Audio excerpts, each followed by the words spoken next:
যখন আপনি দুনিয়াতে চলার পথে দেখেন আপনার পাশে কেউ নাই, কাছে কেউ নাই, তখন আপনার মন বলে আমি তো সবার বিপদে থাকি, আমার বিপদে নেই কেন? আল্লাহ তাআলা বলে আমি সরাই রেখেছি। আল্লাহ কেন? আমি না ওর বিপদে ছিলাম, আমার বিপদেও থাকবে না? রব বলে যে ওদের বিপদে সাহায্যকারী হিসেবে আমি তোকে পাঠিয়েছি, আর তোর সাহায্য করার জন্য তোর রব আমি আছি। সুবহানাল্লাহ। তোকে যদি ওরা সাহায্য করে ফেলে ওই সওয়াবটা কেটে যাবে, কাটাকাটি হয়ে যাবে। আমি করেছি তুই করেছস, আমি খাওয়াইছি তুই খাওয়াইছস, শেষ। আমি আল্লাহ তোর এটা কাটাকাটি করতে চাচ্ছি না, সেজন্য তাদেরটা তারা করে যা, সব তুই পেয়ে যা। করে ফেললে তো কাটাকাটি হবে, তোরটা আমি দিব। তুই একটু কষ্ট করে ধৈর্য ধরে ইমানটা নিয়ে তুই কবরে আয়, হাসরে আসলে বাকিটা আমি আল্লাহ তোকে বুঝাই দিব। কল্পনার চাইতে বেশি দান করব। মান জাআ বিল হাসানাতে ফালাহু আশরু আমসালিহা। চিৎকার দিয়ে বলেন সুবহানাল্লাহ।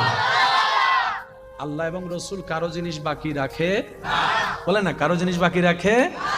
ঠেকায় পড়লে যে মানুষ পাওয়া যায় না, কাছের মানুষ দূরে চলে যায়, এমন পরিস্থিতি আছে কি নাই?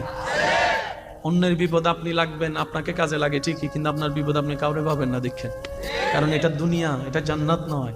গভীর রাত তো প্রেমের সময়, গভীর রাত রবের সাথে রহমতের কানেকশনের সময়, গভীর রাত দোয়া কবুলের সময়, গভীর রাত দুঃখ মোচনের সময়, গভীর রাত রহমত পাওয়ার সময়, গভীর রাত এত চমৎকার সুযোগ জাহান্নামী থেকে জান্নাতে ঘর পাওয়ার সময়। সুবহানাল্লাহ।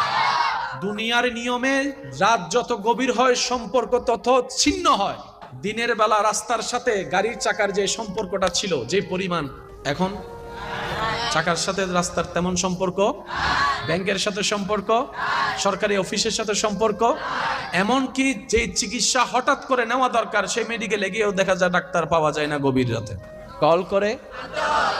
দুনিয়ার সম্পর্ক রাত গভীরের সাথে সাথে এমন দূরত্বে পৌঁছে যায়, স্বামী স্ত্রী এক বিছানায় থাকা সত্ত্বেও যখন স্বামীর চোখে ঘুম নেমে আসে, স্ত্রী যখন ঘুমের জগতে চলে যায়, দুইজনের দেহ এক বেটে থাকা সত্ত্বেও কেউ কারো কাছে থাকে না, কেউ কারো কাছে থাকে না।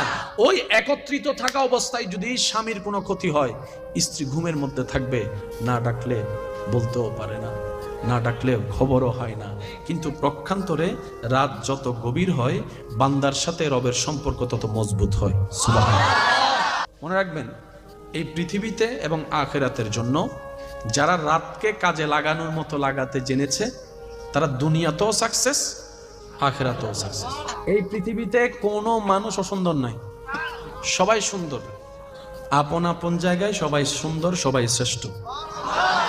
আপনার আমার চোখে হয়তো তাকে ল্যাংড়া মনে হতে পারে, গায়ের রং একটু শ্যামলা লাগতে পারে, সেটা আমাদের লাগা, কিন্তু যিনি বানিয়ে